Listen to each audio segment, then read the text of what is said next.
महाराज जी एक बार आश्रम में बैठे हुए थे तो उन्होंने कहा कि बेटा, गुरु हो या भगवान, वो अपने भक्तों की परीक्षा समय समय पर जरूर लेते हैं। गुरु इसलिए परीक्षा लेता है कि शिष्य हमारा जो मैंने उसे योग साधना के लिए मंत्र दिया है उसका वो ठीक से उच्चारण कर रहा है या नहीं कर रहा, उसका मन लग रहा है या नहीं लग रहा।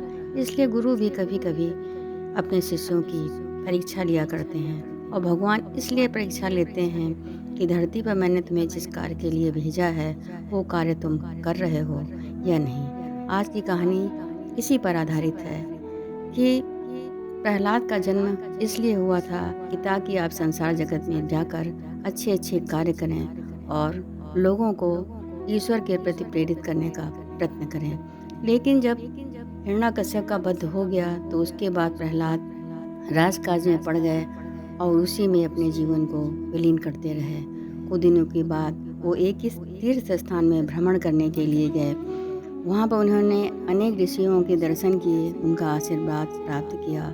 भ्रमण करते करते जब प्रहलाद एक विशाल शाखाओं के घिरे एक वृक्ष के नीचे विश्राम करने लगे तो उन्होंने देखा कि उनकी दृष्टि वृक्ष की शाखाओं पर पड़ी। शाखाएं बाणों से घिरी हुई थी। ये देख करके उनको अत्यधिक क्रोध आया। उनकी दृष्टि बाईं ओर गई तो उन्होंने देखा मुनि तपस्या में लीन थे और उनके पास धनुष बाण रखे हुए थे।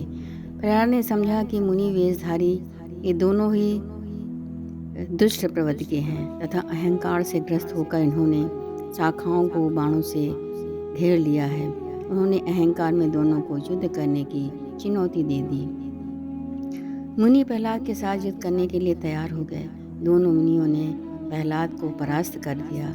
निराश होकर के प्रहलाद ने भगवान विष्णु को याद किया और उनकी स्थिति की कि हे प्रभु, इन दोनों मुनियों से मैं इस तरह से परास्त हो गया हूँ, अतः आप आकर के हमारी मदद करें। भगवान विष्णु प्रकट हुए और कहा, प्रहलाद, ये दोनों मुनि साक्षात नर और नारायण हैं, इन्हें कोई भी नहीं जीत सकता है।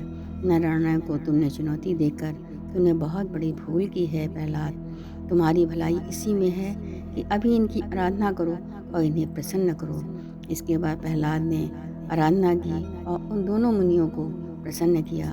दोनों मुनियों को प्रसन्न करने के बाद प्रहलाद ने सोचा कि प्रभु, मैं जिस कार्य के लिए आया था वो कार्य न करके मैं अहंकार में लिप्त हो गया हूँ और संसार जगत में विचरण करने लगा हूँ। इसके बाद प्रहलाद ने भगवान विष्णु के चरणों में प्रणाम किया और कहा, मैं जिस कार्य के लिए आया हूँ प्रभु, अब मैं वही कार्य करूँगा।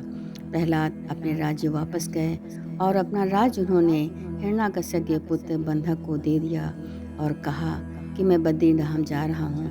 वहाँ जाकर मैं नर नारायण की स्तुति करके उनसे क्षमा याचना करूँगा और जिस कार्य के लिए धरती पर आया हूँ उस कार्य को मैं करूँगा।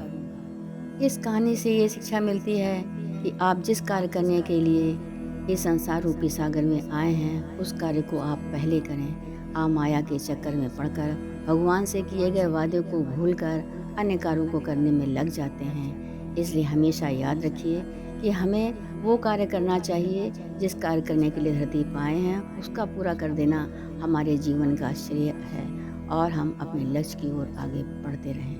प्रेम से बोलो परम संत श्री ठाकर सिंह महाराज की।